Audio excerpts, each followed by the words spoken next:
Hello, everyone. Welcome to episode 195 of the J Situation Podcast. I'm recording this on January 16th, 2024. Man, I hope you're all doing well during this Arctic blast. Man, boy, howdy, it is cold. You ever see that show Family Guy where the news anchor cuts away to the weatherman named Ollie? And he's like, Ollie, give us a weather update. And Ollie's like, it's cold. And basically that's all he says. I love that bit. But it's basically all you need to know, really. I mean, I walked outside to get the mail earlier, and I was like, yep, it's definitely still cold. The funny thing is things are warming up for us here, I think. It should actually be pretty dang warm pretty soon, which is nice. I know that not everyone is so lucky. I think folks that live in more northern latitudes might not have the reprieve that we do, but nonetheless, hopefully it'll be okay for you soon. You can go shooting and all that good stuff safely. Have quite a bit to speak with you about today. We have 2 articles published today with a podcast. Yeah, that's right. We're back in 762 land for a minute. The resilient Suppressors Jolene silencer. Yeah. Jolene is on deck on both 20-inch 308 bolt action and 8-inch subsonic 300 blackout bolt action. So that's pretty cool. It's a really lightweight silencer, so it's cool to check out. We'll speak about that today, a good introductory discussion for that silencer on today's episode. Also, listener questions are back. That's right. I thought that would be fitting for this episode, kind of tackle some more of those questions from the 6th solicitation. That'll be cool. And then finally, I did want to mention, I thought something kind of unique happened recently. I wanted to mention to you folks, the NRA featured the PEW Science laboratory in a publication in one of their articles. I thought that was really wild. It was really cool. So look, Mom, we made it. So yeah, I wanted to tell you about that. Okay. So, okay, but before we get into all that, if you are listening on YouTube or Spotify or anywhere else where you can view the show notes and have the timestamps visible to you, you can go ahead and skip directly to the topics if you like. But for those of you who just want to hang out, I'm going to tell you all about the gracious sponsors that make this show possible. That's right. This episode is brought to you by Legion Athletics. Nothing you do, exercise, sports, really anything involving performance is worth doing without consistency, right? You have to do it all the time if you want to be good at it. And Legion Athletics can help. They got whey protein, pre-workout, post-workout, vitamin supplementation, all kinds of stuff. They have a lot of what you need. They don't have everything, but chances are they have at least something that's gonna help you out, okay? You can visit legionathletics.com. There's a link in the show notes. Hit that link. Use code word PEW Science to save 20% off of your first order. Keep using that code every time you order from Legion. You're going to get double loyalty points. You end up getting a net 10% off with those points every time you use the code going forward. And I mean, if you're like me, you're going to order more protein. You're going to order more pre-workout. The pre-workout is clutch. Telling you what though, blood orange flavor, blue raspberry flavor, the whey protein, my favorite flavors are mocha cappuccino and of course chocolate. They have an unflavored one too if you're like making different recipes with it and stuff. You'll have to experiment. You can never go wrong with the mocha cappuccino. I feel like it's really good. Okay. That's just some of my personal recommendations. Okay, get strong. It's important. Get swole. This episode is also brought to you by Top Gun Range Houston. That's right. If you are in the Houston area, even if you're just passing through, they're worth checking out. They have a 15-lane indoor shooting range, which is pretty clutch. They have the largest firearm rental fleet in the state of Texas. And not only can you rent pistols and rifles and shotguns and machine guns to shoot at their range, you can also rent silencers. That's right. And they have a lot of the silencers that have been showcased in the public research pedigree at pewscience.com, and they even have the host weapons too. So if you want to kind of get a feel for how those things are going to sound indoors and handle on your weapons, Top Gun Range is definitely an option for you if you're in the Houston area, and I know a lot of you are, okay? So you can check them out. Go to their website and you check out their inventory at topgunrange.com, and you can find them on social media. They love to talk to you folks on there. That's Top Gun Range on Instagram, so check them out, okay? This episode is also brought to you by Heat, high-end armament technology. They're up in Oklahoma. They're a pretty good dealer of exactly that, high-end arms and accessories, significant longevity in the machine gun game, NFA game, the procurement and operation of night vision and thermal optics, infrared sighting systems, all kinds of lasers, space-age things you can't find, things you thought might not exist. Robert and his crew are going to help you find those hard-to-find items. Check them out at highendarms.com, on Instagram at highendarms, and they even are still on Facebook at highendarms. It's been a minute since I've been to Facebook, but I know some of you use it, okay? I hope they can help you folks out if you need it. This episode is also brought to you by Silencer Shop. Oh, snap. You can use their kiosk, do your fingerprints and photos electronically, and in turn, you cut down on errors. You simplify your silencer purchasing process. You get a money-back guarantee. It's pretty good. No transfer fees, no paperwork errors, just you and your silencer with no drama. Truly is silencer ownership simplified. Yeah, I'm looking forward to it. I'm going to see those guys at SHOT Show. I'm going to be at SHOT Show next week. Be cool to see those guys. Haven't hung out with the Silencer Shop crew in a minute. They're some good folks over there. Yeah. Tyler's a good guy. You ever seen Tyler? He goes on the videos there. Haven't talked to him in a minute, so it'll be good to see that guy. Finally, and most importantly, this podcast is brought to you by the PEW Science Laboratory. Did you know that? It is. I'm the technical director of the lab, and in the interest of public education, the lab sponsors this podcast and runs a public research effort which continues to push the silencer industry forward, one test at a time. You can visit pewscience.com for the suppression rating. It's the simplest and the most accurate hearing safe rating for your suppressed small arms. It's based on true human inner ear response of the entire gunshot from before the combustion takes place all the way until all the combustion is gone and all of the mechanical noise of the action of the weapon is gone and until it's quiet again. We capture the whole thing, okay? PEW Science is the home of the Silencer Sound Standard. There are 7 sections, and it contains the most in-depth and accurate silencer data and analysis in the entire known universe, and it's all available to the public 24/7 at pewscience.com. Go check it out, all right? It's awesome. And you know what? You listening, you can support this podcast. You can support PEW Science. You can support all the public testing we do for everybody by joining with a membership at pewscience.com. It's awesome. It's awesome. Trust me. Also, if you're not into that, you just want to throw us a bone every once in a while, there's a donate feature on the review page and podcast page. You can always do that too. It's cool. And you know what? Every little bit helps. And if you are not in the position to contribute, that's, of course, totally fine. Okay? This is meant to be for everyone. If you want to do something that's free and it really helps out, you can always spread the word about the podcast, spread the word about the research. You can give the podcast a good rating on Spotify or iTunes, or you like and subscribe on YouTube or whatever, and you can help normalize the use of suppressed small arms. It's good times, I think. Yeah. So the 4 topics we have, like I said, topic 1, Sound Signature Review 6.137, the Resilient Suppressors Jolene on 20-inch 308 bolt action. That's more 762 data. This is an ultra lightweight silencer for the size. So how does it perform? We'll go through the intro, I think. We'll go through the intro for this white paper that is published today, if you're listening to this in the morning. Okay. And then topic 2, Sound Signature Review 6.138, the same Resilient Suppressors Jolene on 8-inch 300 blackout, subsonic, bolt action. Good golly, Miss Molly. You're getting both supersonic and subsonic characterization for this lightweight system. Bring the quiet. Yeah. Again, this is just an introductory discussion to just want to give you a flavor. And then topic 3, we'll move into listener questions. We'll dive into more of your queries from the 6th solicitation. I think everyone really has a great time with that. And then finally, topic 4, I do want to mention that NRA article.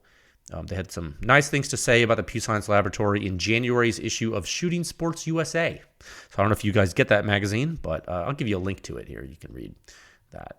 It's really great to see the effort gain some recognition nationwide, which is cool. It's spurred on by your support, so thank you. Okay, so we'll move into topic 1 in a time of 10 minutes and 6 seconds. Man, that was a little bit of a long intro, but it's cold outside. I just had a cup of coffee to kind of, get all cozy. Sit back and relax. Topic 1, Sound Signature Review 6137. Resilient Suppressors Jolene. Yeah, Dolly Parton. Please don't take my man. It's been a couple of months since some 760, and guys, if you haven't heard that song, just relax, okay? You're like, oh my God, what? No, listen to the song. It's by Dolly Parton. It's one of the. We'll talk about that. It's been a couple of months since 762 data. Yeah, I figured it would be good to get back to it. Get right back to it here in the new year, and with a double feature. 308 supersonic, 300 blackout subsonic. Really, folks seem to like the full performance picture with a lot of these silencers. Yeah, seeing what they can do with supersonic ammunition and seeing if the performance can scale at all with subsonic ammunition, or maybe the other way around, depending on how you look at it. Right, depends. Depending if you're primarily a subsonic rifle shooter or a supersonic rifle shooter. I know a lot of you are both. I myself am definitely both. Okay, so this is just an introductory discussion about the Jolene silencer. Their Resilient goes again, naming silencers after song names. The last one was the 22 silencer, Jesse's Girl. Remember Jesse's Girl, Rick Springfield? 80s, 1980 or 1979? No, 80, 81? Around the 80s. Australian guy. Good song. Now, Jolene, perhaps a more prolific song. Dolly Parton. That song came out not quite a decade before. It's in the 70s. Early 70s, maybe 7 or 8 years before the Jesse's Girl came out. But I was just thinking, I'm a music guy. I'm just a big, I don't talk about it a lot on this podcast, but I used to be a musician when I was younger, and then I've always loved music. I have some family members that are musicians, and I'm a music head, music junkie. And I was thinking about, I was like, this is so, and you know what? I have not spoken about Resilient with this. So if I know, hey, Tyler, you're going to listen to this, and dude, I'm not trying to I don't know if this is right, but I was thinking, and so Jesse's Girl, right? This song, it's all about, and this was the 22 silencer you just saw. That song is all about a dude falling in love, or at least being heavily physically and emotionally attracted to his best friend's girlfriend, right? Like, that's what Jesse's Girl is about, that song. It's a tough position to be in, And so I'm not sure the dude could help it.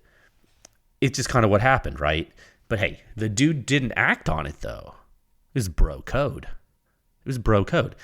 You can't get with your homie's girl. It's not right, okay? So he doesn't do it.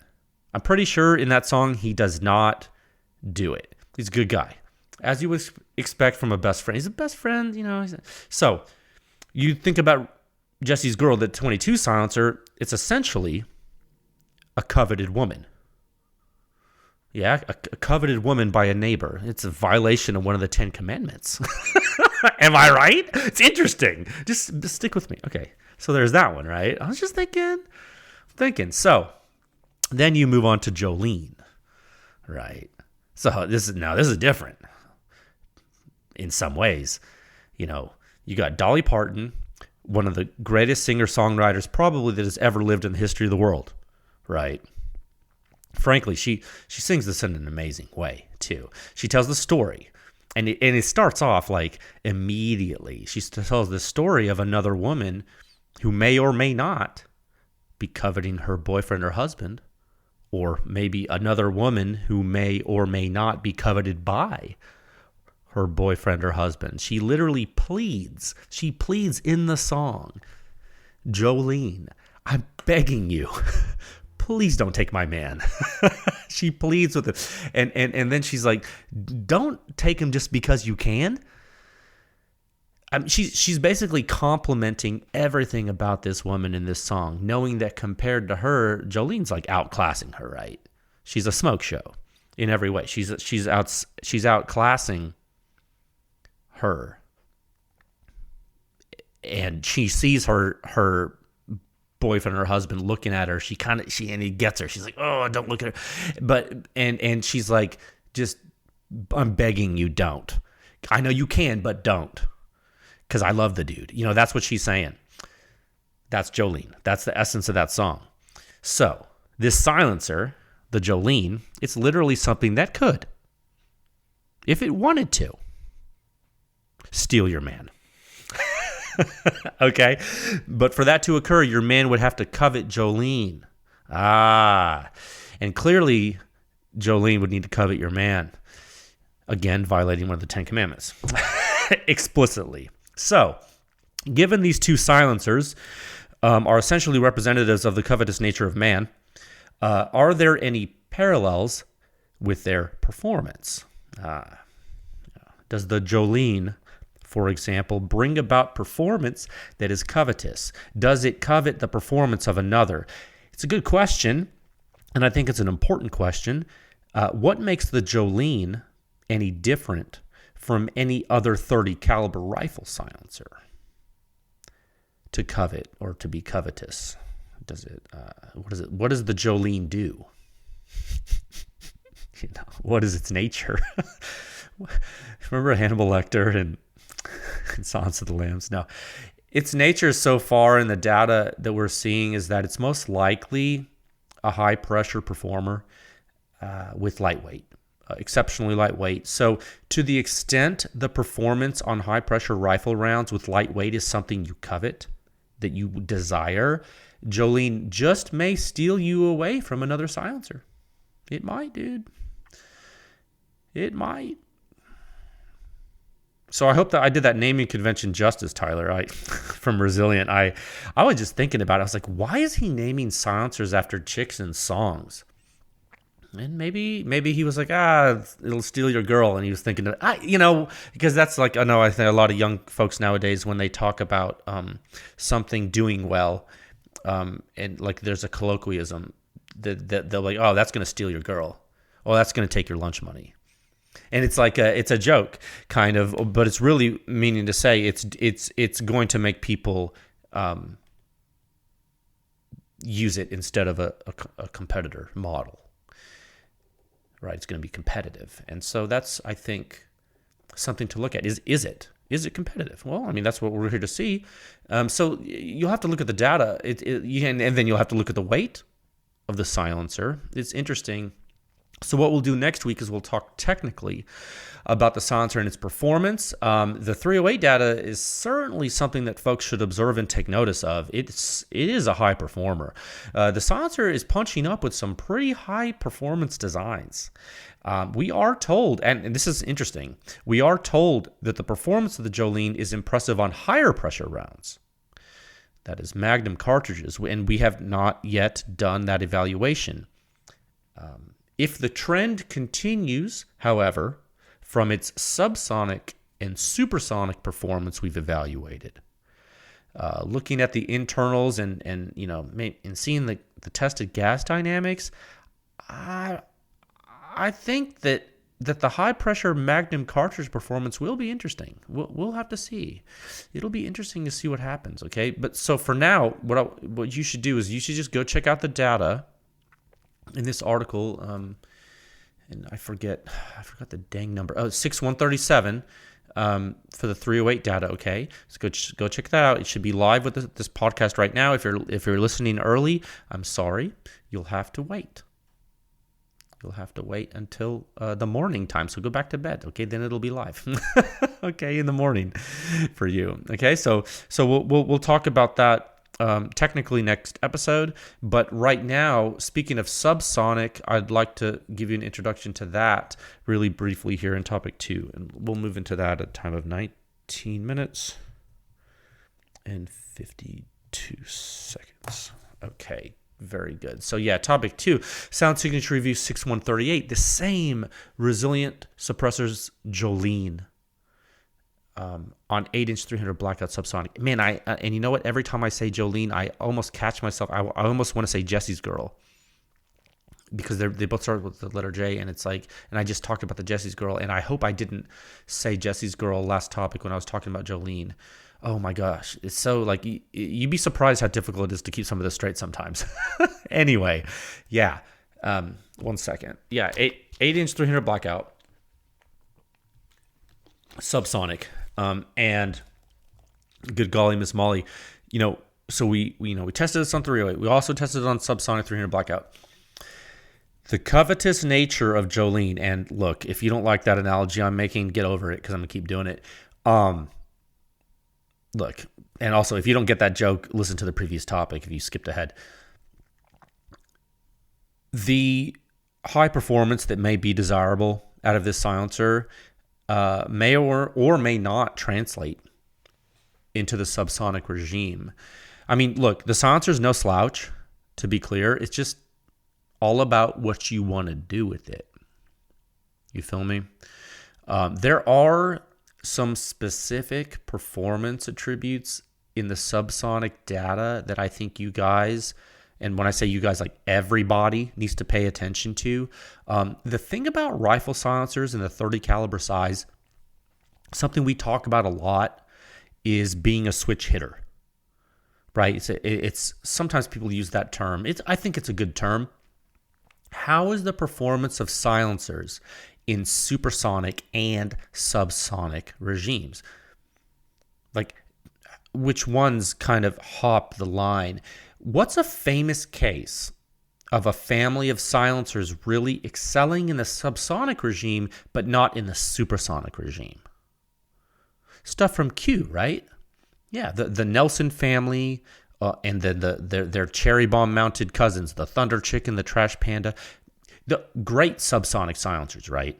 Just, really, generally high performance in the subsonic cartridge regimes. And with supersonic ammo, it's not that they're bad or anything, but they're just not world beaters in suppression, right? With supersonic, they just never have been. It's just not what they're engineered to do. Okay? It's just the nature of their silencers. So that's one example of a product line that's a little bit, different.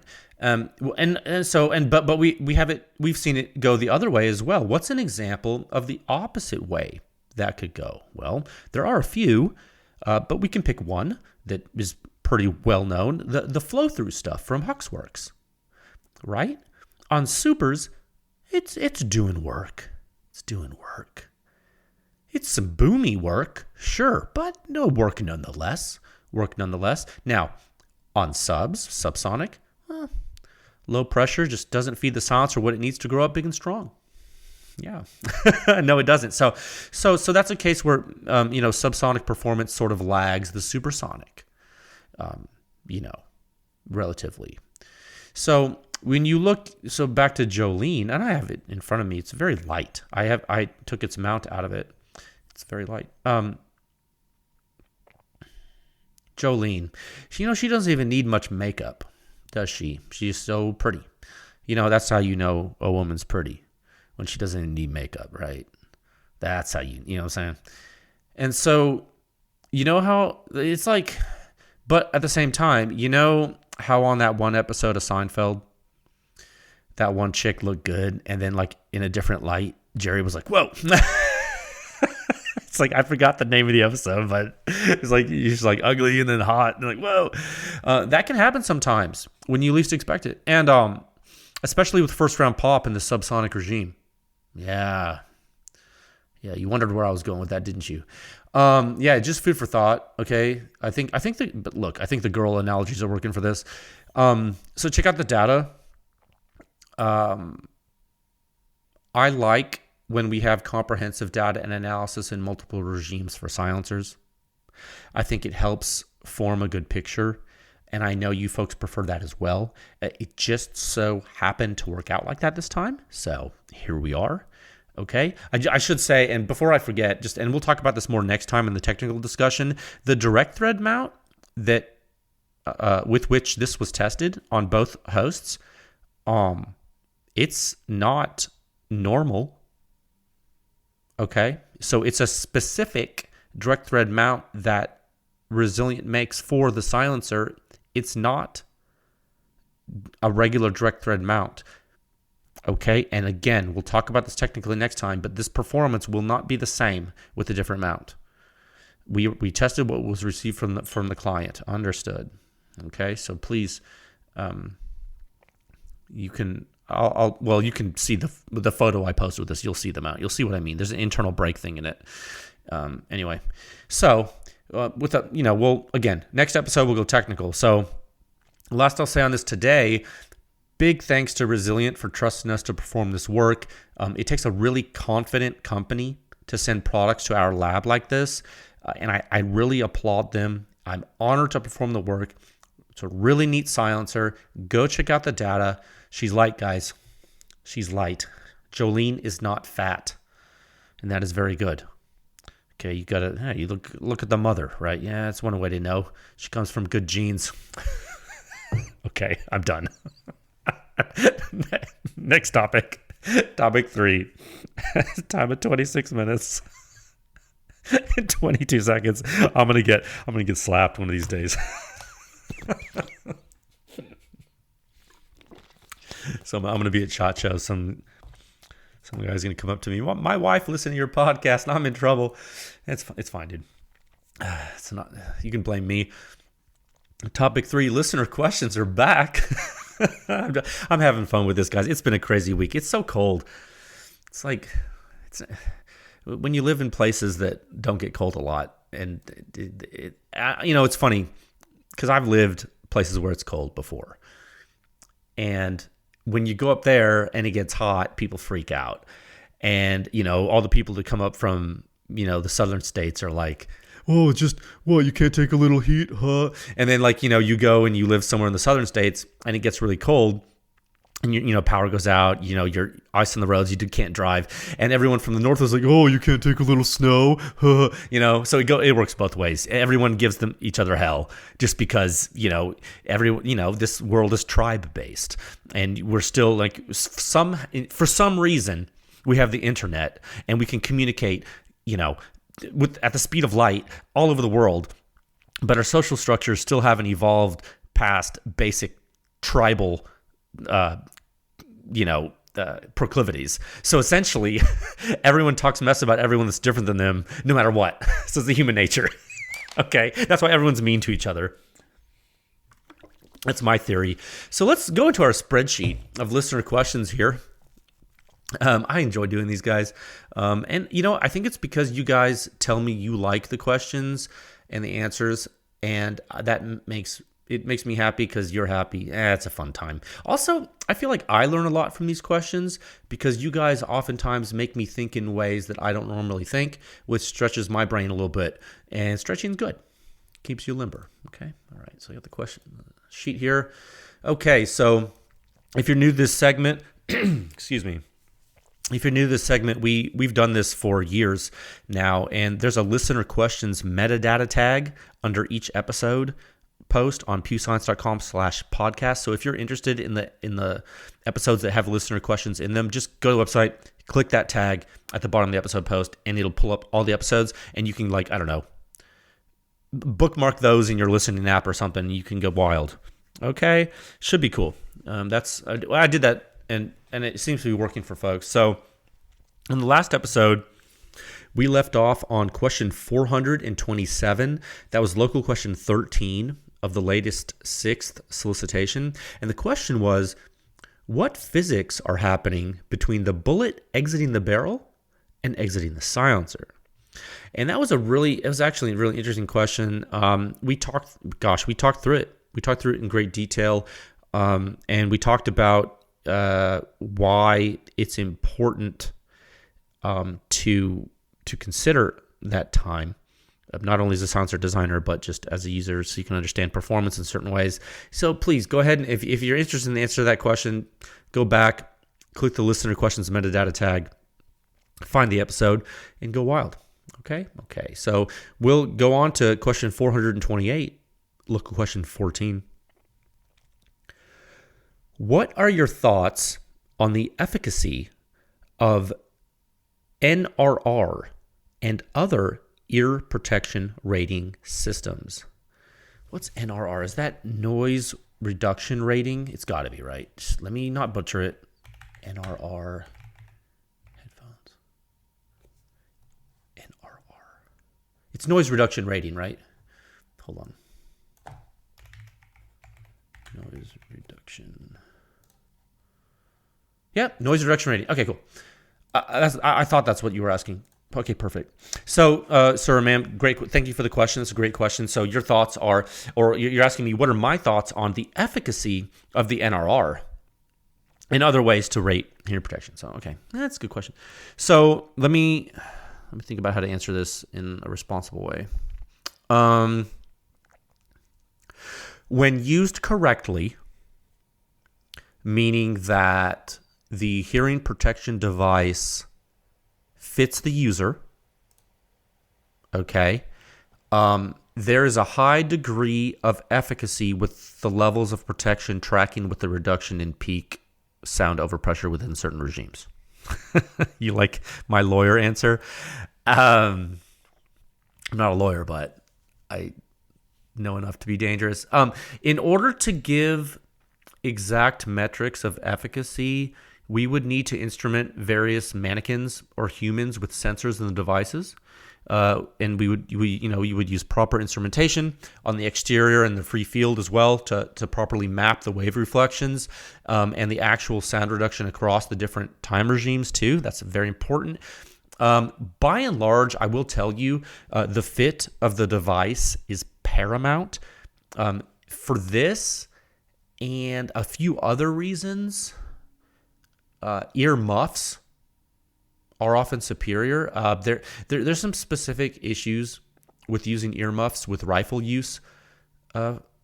Sometimes like some devices, if they're too bulky, depending on certain shape and size factors, with the face and the maybe the shoulder stock, you might have interference with the cheek weld on a rifle. Maybe you might lose the seal of the device on the ear. So for that, or on the face. For that reason, and again, just for some other reasons too, me personally, I often will double up and use plugs and muffs together. One of the drawbacks of that is it can really lower your situational awareness and communication, which is why I use, and this is not by any means an official endorsement, but I use the OpsCore system. I use the OpsCore amps with the NFMI plugs, the near field magnetic induction plugs. I can still communicate, and they offer a pretty good level of protection for me. Pretty redundant for me. With regard to just some personal advice, man, I like to give, and this is just, you can take it or leave it. All right. If you are shooting indoors, okay, if you are shooting indoors, especially unsuppressed, or if others are also shooting around you unsuppressed, earmuffs are generally preferred over plugs, with using both at once being really superior. The amplitude of the reflections are so high, using plugs alone is often simply not enough to mitigate the overpressure transfer to a high degree, okay, from what you want for your inner ear, unless you've got a really good seal.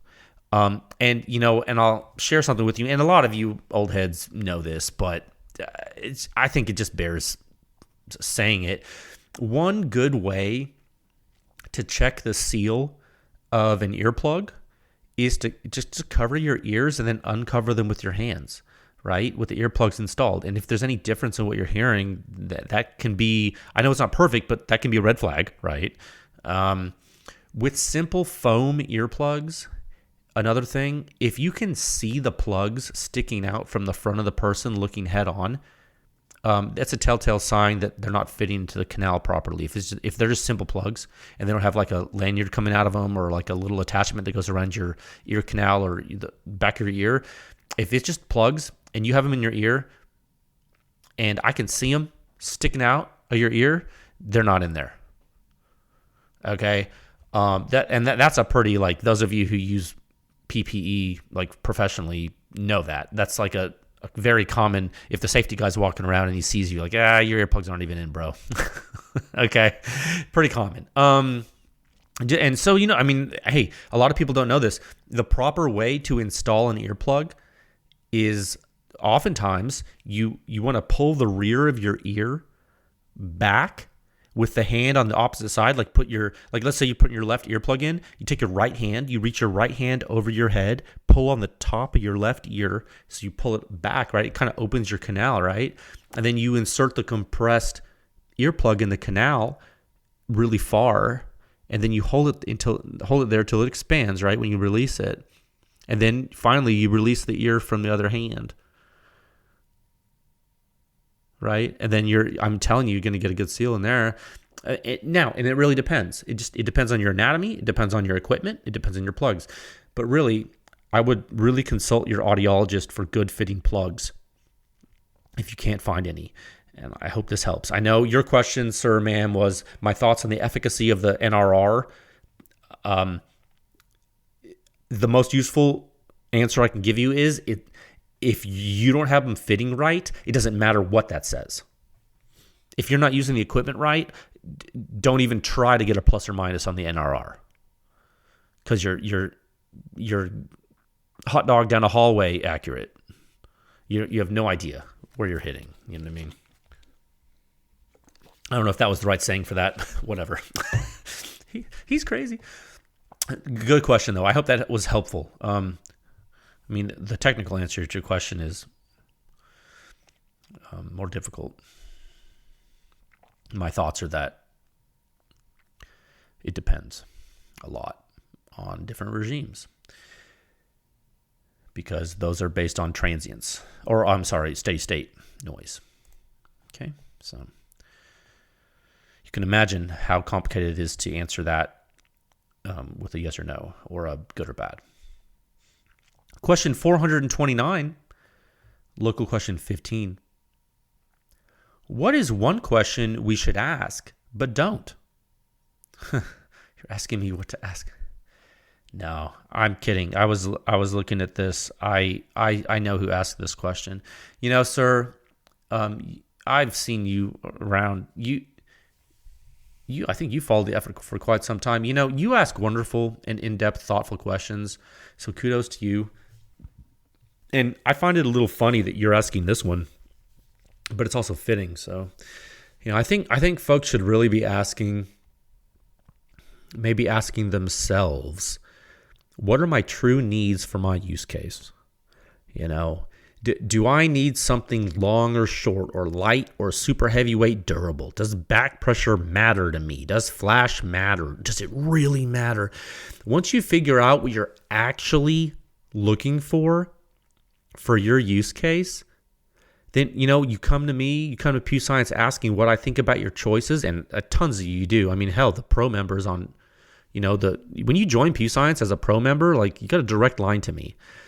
When all you guys asking me, a lot of you've done a ton of research. You come to me, you have a bunch of options laid out. You're like, well, I'm thinking about this, I'm thinking about that. The more you've thought about your actual use cases, and the more honest you can be with yourself, it really helps me guide you better, man. I'm never, I think you just get more out of the advice. I'm never going to steer you a certain way, but more often than not, I'm guiding folks to ask those questions to themselves. That's why I ask you, I kind of flip it back on you sometimes. And I'm not trying to be difficult with you. I'm just trying to make you think so that you can come to the conclusion yourself.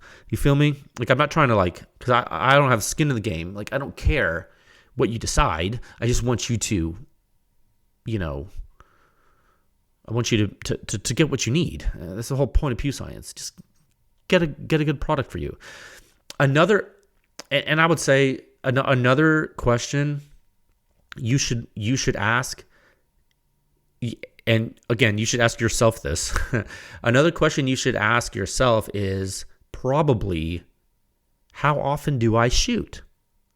How often do I want to shoot? What's going to give me the best bang for my buck? Sometimes, hey, this is real life, and sometimes folks just might be limited to one or maybe only a couple of silencers, and that's fine. That's totally fine. Think about the guns you're actually going to be shooting and focus on those. Maybe that's good for you. You're going to be shooting a lot more if you get a silencer, I would hope.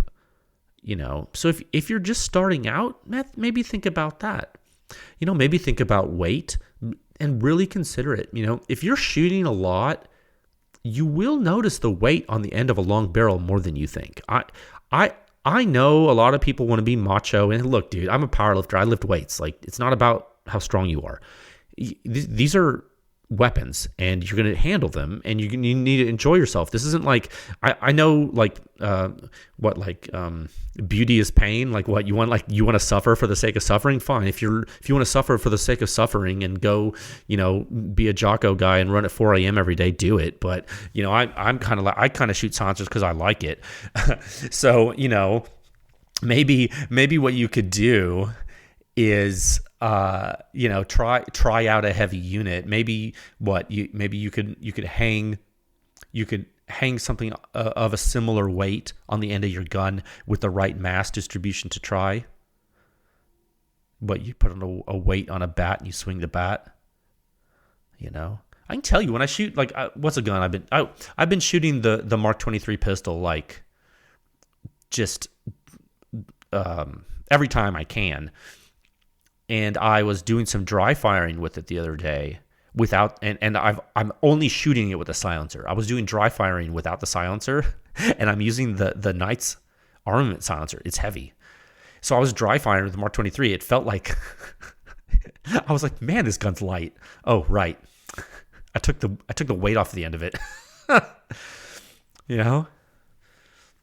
So if and I'll give you another. Here's a really good real world example. What you're a hunter? You're going to be hiking through the woods, and you're going to put a big heavy silencer on your bolt gun. I think I told this story a long time ago on this podcast many years ago. But before I started PEW Science, I was putting a full size rugged surge on a bolt gun, hiking through the woods.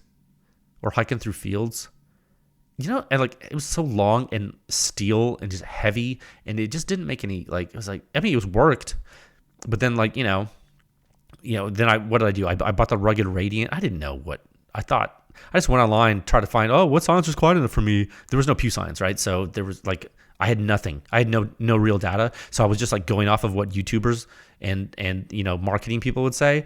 And I was like, I'll just get a rugged radiant. They make the surge, and the surge sounded fine, so the radiant sounded fine. And I got the rugged radiant. It was lighter. It helped a lot with hunting, but then it was really loud.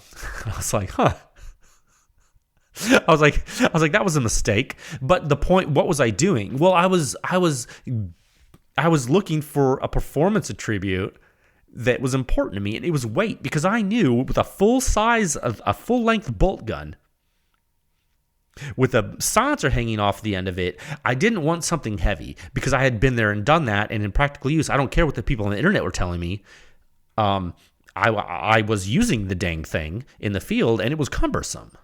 It was a pain in the butt. Could I use it? Absolutely. I'm not weak, but it was like, there's got to be a better way. And sure enough, fast forward a while, started PEW Science, we started testing other silencers, then we found out, oh wow, there's some quiet silencers that are also short and light. Weird. You know what I mean? And that are quiet, right? There's quieter silencers that are light too? Well, now we have the information, right? So going back to your question, what's one question you should ask but don't? I think my answer to that is, I think there's a lot of questions people need to ask themselves that they maybe aren't asking themselves. I think you guys can ask me anything. I don't care. I'm pretty open. If there's something inappropriate, I just won't read it. if it's inappropriate. But that's very rare. It's very rare that I get an inappropriate question. I don't think we've had any inappropriate questions in years. People are very, very considerate. I think they take this seriously because I take it seriously. So, you lead by example, right? We can have some fun, of course, but at the same time, be respectful. So ask me whatever you want, and bottom line, be honest with yourself. It probably goes for more than just silencers, yeah? Yeah. All right. 1 second. All right. Thank you for the question. All right. Question 430, sub-question 16. Best belt-fed machine gun for home defense. Sir, this is a Wendy's. In parentheses, he said. See, we can have fun too. That's so fun.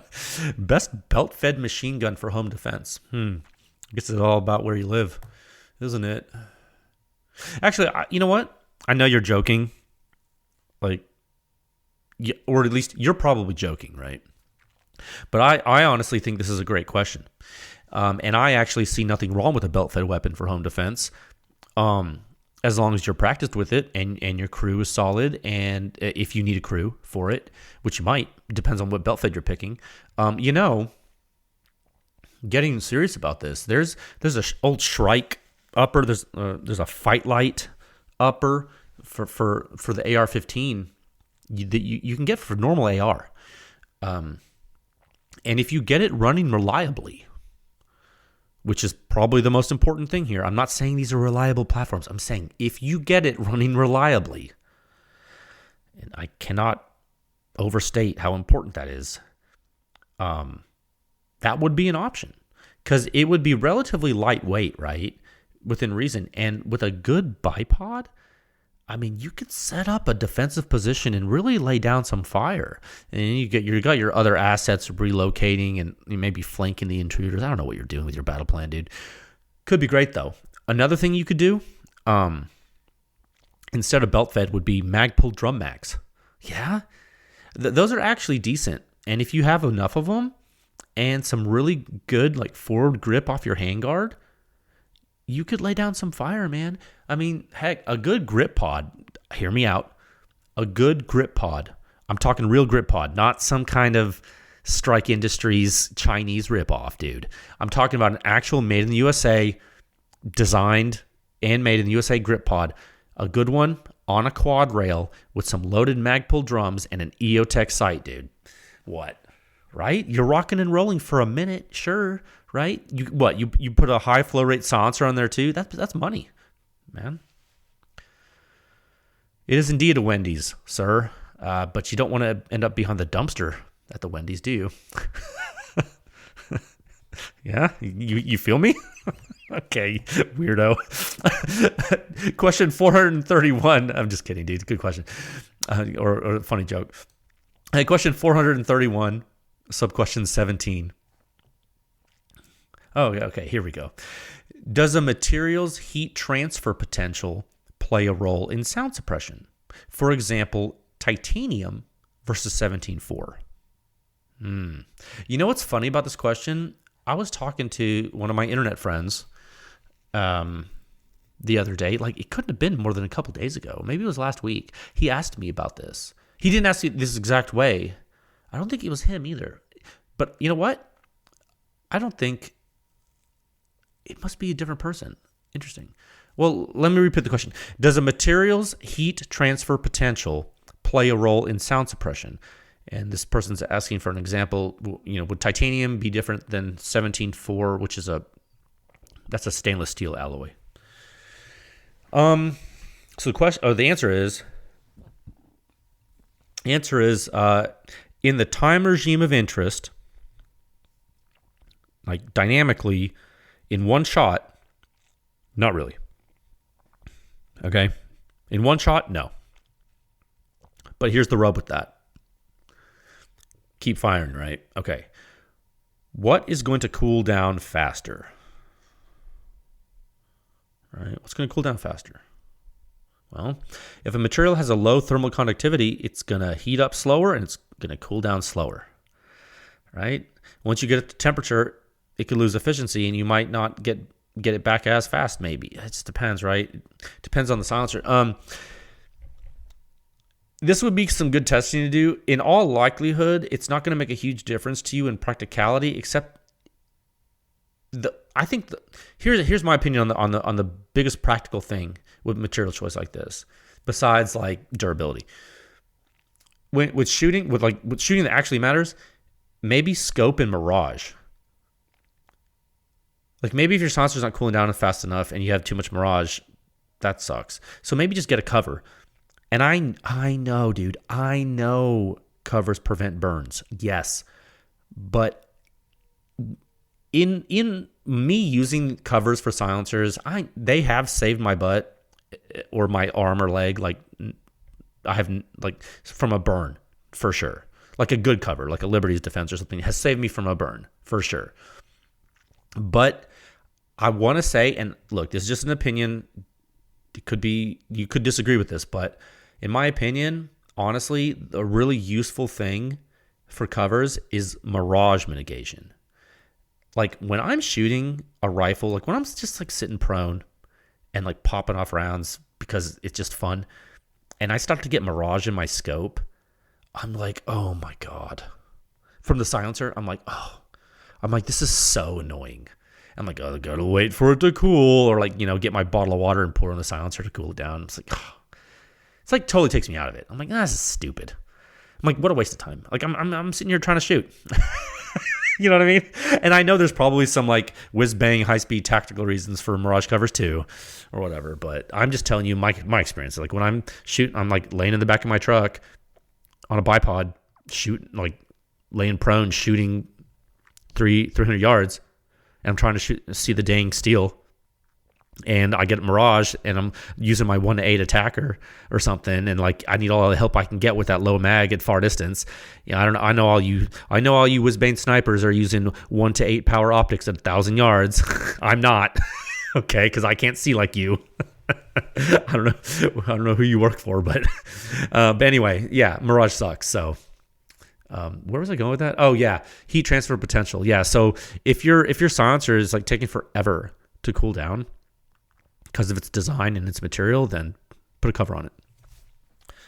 So your question is, does the material's heat transfer potential play a role in sound suppression? It absolutely does as the silencer gets hotter.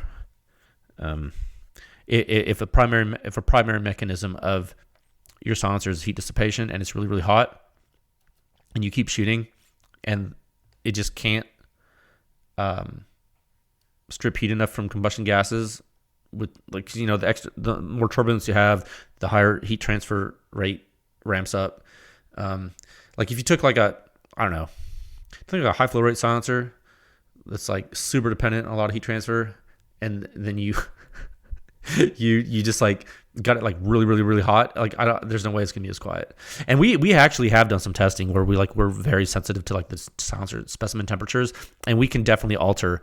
We don't alter. We can measure the suppression rating drops for sure when a silencer gets really hot. Like that's real.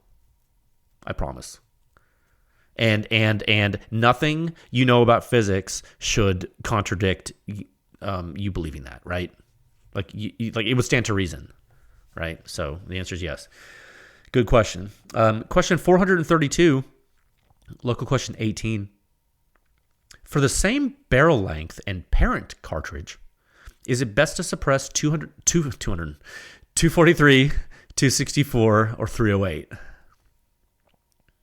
Let me repeat that.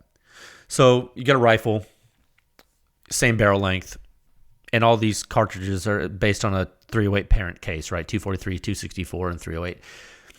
This person's asking, well, what do I suppress if I have the three choices? I said, well, I guess I can kind of answer this without having done a lot of that testing. I'm going to go off of some theory, and I'm going to say suppress the smaller rounds with the smaller bores. And potentially, like I think depending on the silencer technology you're using, shrink the silencer bore too.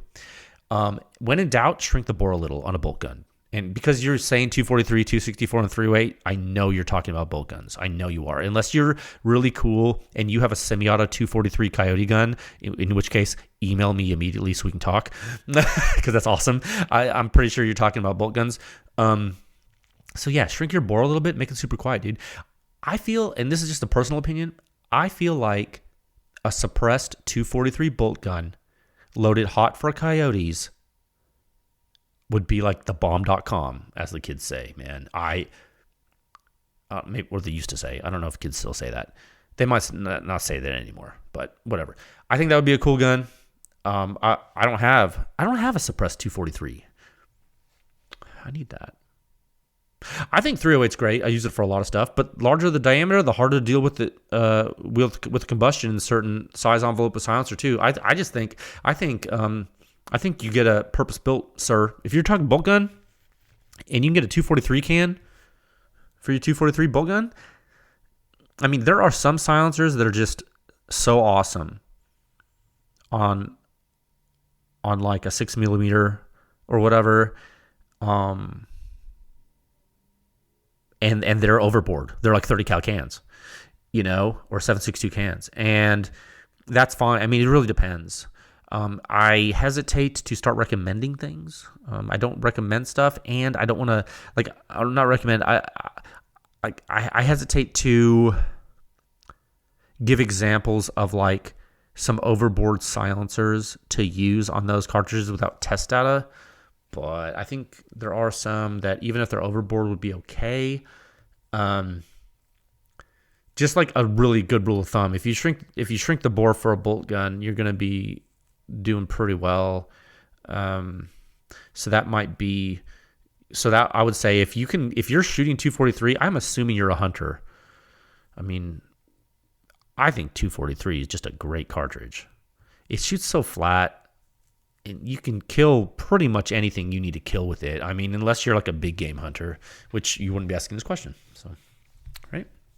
Okay, good question. What's our time at? Oh, almost an hour? Okay, we'll do another one. This is cool. All right. Question 433, subquestion 19. If one annulus is beneficial for suppression, would a second or third concentric annulus work even better? I think I remember who asked this. You nerd. No, you're a good guy. Hey, man, I'm going to see you at SHOT Show. It's awesome. First of all, so annular space is like, an annulus is like the region that's circumferential to the axial center of a cylinder. So like I described that pretty concisely, but if you have a tube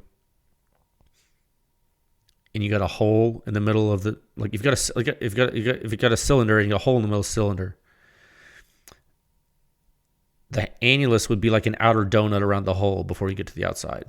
Okay, so like in several silencers, they have what's called annular space, meaning there's space between the interior baffle and the outer wall of the silencer.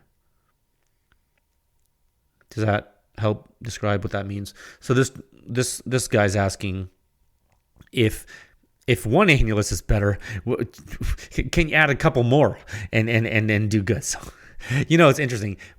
Absolutely, more would be better, yes. But there's a few factors here at play. And you got to, okay, the first factor is how much size and weight are you working with? Okay, nothing's free. You can't get into something for nothing. So what are you doing? What, you're 3D printing? Okay, that's going to help. 3D printing is going to help. Second factor, how does your design work? Right? How fast can you get your gas to where it needs to go? Yeah. And your multiple annuluses, your annuli? What's multiple annulus? Annuli. I think it'd be annuli, right? Like multiple. Are all of your annular paths actually going to be used? Right? How would you connect them? or would you? That's a good question. Would you connect them? I don't know. What are you doing with them? Do you know what you're doing? Probably is the best question here. And I think you do, sir.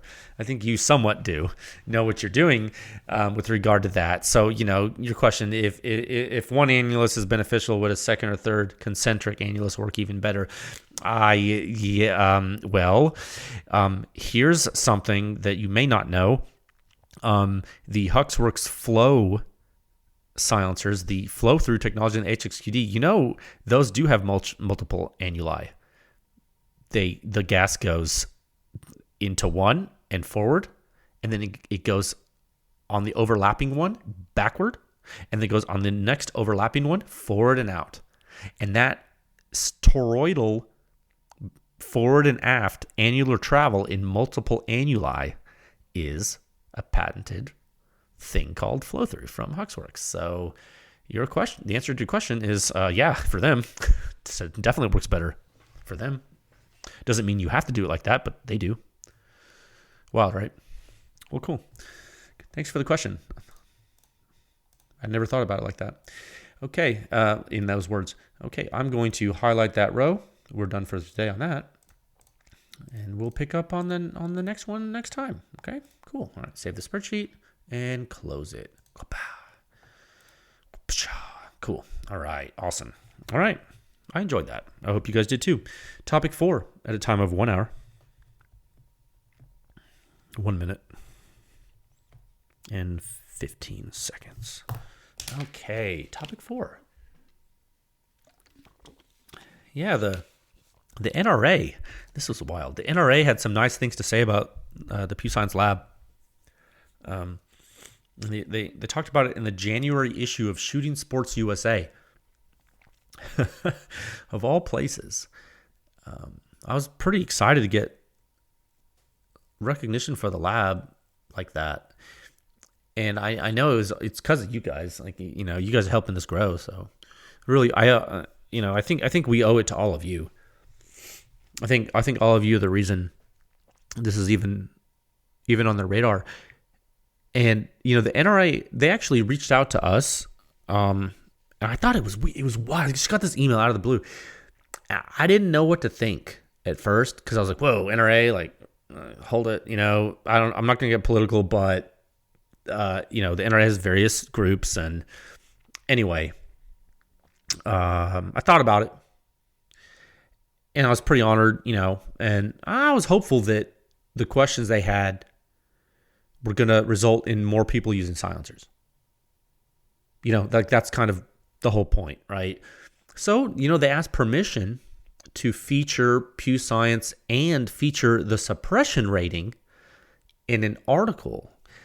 And that, like I said, it's the magazine. It's called Shooting Sports USA. And it's like a journal for that organization, I guess, in the NRA.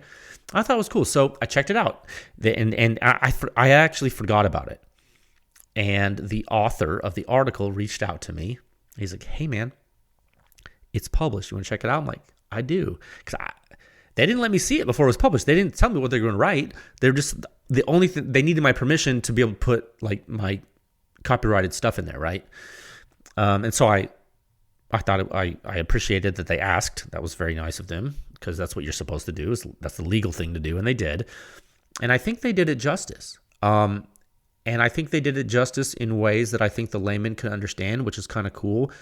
And I want to say I can share it with you folks. What I'm going to do, I'm going to go ahead and link it in the podcast episode show notes with this episode.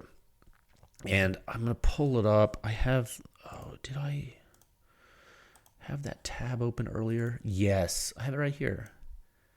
Okay, 1 second. If you just 1 second, let me scroll. Oh, goodness.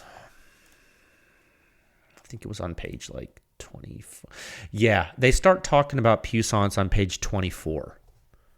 Okay, I mean, the article starts a little bit earlier than that, but they put it on there. So it's cool. And, I started this effort because I wanted to be able to quantify the performance of silencers that I used. I was sick of like just not knowing the performance, right? I think I told that story earlier in the previous topic in the listener questions. You guys were asking me what questions should you ask, but you don't. And I was talking about questions you should ask yourself. And we were talking about weight of silencers and attributes to be honest with yourself about what you need. And I got going. I started recanting that old story about me just being frustrated with how loud the silencers I bought were and why, and like how I could get quieter ones. And like, there was no way to know what was quiet and what was loud. Like, there was no way for me to know. Like, no one was doing the correct testing. And that is why PEW Science exists, because I was frustrated. So I needed it for myself. And I knew all of you would like it too. So thank you for supporting this and getting it to the point where someone at the freaking NRA put it in an article. Dude, that's wild. Right? I will say, one of the things they said, I'm going to read it. I just thought this was cool. Let me read the sentence. So on page 24, it says, somewhat like what SAMI, Sporting Arms and Ammunition Manufacturers Institute, does for cartridges and chambers, independent laboratory PEW Science is doing for suppressors. Standardizing test protocols for suppressors means manufacturers are all on the same page and buyers are comparing apples to apples in suppressor noise reduction performance. It's so cool. And then there's like PEW Science then objectively assigns a suppression rating that runs from 0, loudest, to 100, quietest. Ratings are assigned to a specific firearm and suppressor combination. The suppressor rating, they call it suppressor rating. It's suppression rating, but they got pretty close. Suppressor rating allows the buyer to shop for a suppressor based on his own needs. Manufacturers can benefit from improved customer satisfaction, using the independent laboratory data toward improved designs, testing new designs, and comparing their own suppressors' performance against other suppressors. Dude, that guy wrote it all by himself. He's a total layman. The dude writes for the NRA. That is, we did it, guys. It's in a freaking magazine, isn't that? And they have they got the suppression rating graphic in the dang the dang article, and they go on to talk about like perception and the steady state noise. Nuts, dude. Mainstream like gun publication thing. It made my day to read that. I didn't know what the guy was going to say. I had forgotten about it until he's January here. He talked to me about it last year, All of you made this happen. That's so cool. Okay, so I don't know. I'm just stoked about it. You might not think it's as cool as I do, but I think it's cool. So I'm gonna link it for you. You can check it out. And please, so today, go check out the 2 articles on the Jolene rifle silencer. Please let me know what you think about the performance. I think it's interesting. We will talk about it in detail next episode. Now, SHOT Show's next week. I am compressing my schedule to be able to go to that. I will be traveling. Perhaps I'll do a podcast next week. I don't know how I'm going to do it right now. I haven't really thought that far ahead. I'm going to figure it out. We might have a SHOT Show podcast, and then we'll link up with the technical discussion of Jesse's Girl. Oh, I said Jesse's Girl. See? I keep confusing them. We'll go with the technical discussion of Jolene maybe after that. Okay? Who knows? I don't know. But just know that the technical discussion will come. This is going to give you, as always, I like to give you at least a week to chew on the data and like kind of let it percolate before we go into the home, we go into the lecture and stuff. I want you to kind of just look at it and give everyone a chance to kind of, check it out. Okay. We will get to the technical discussion next when we can. If we don't do it next episode because of SHOT Show, we'll do it the next time. Just don't worry. No man left behind. Okay. We'll play it by ear. Please stay warm. Enjoy the data, and above all else, stay safe, okay? I will talk with you folks again soon. All right, bye.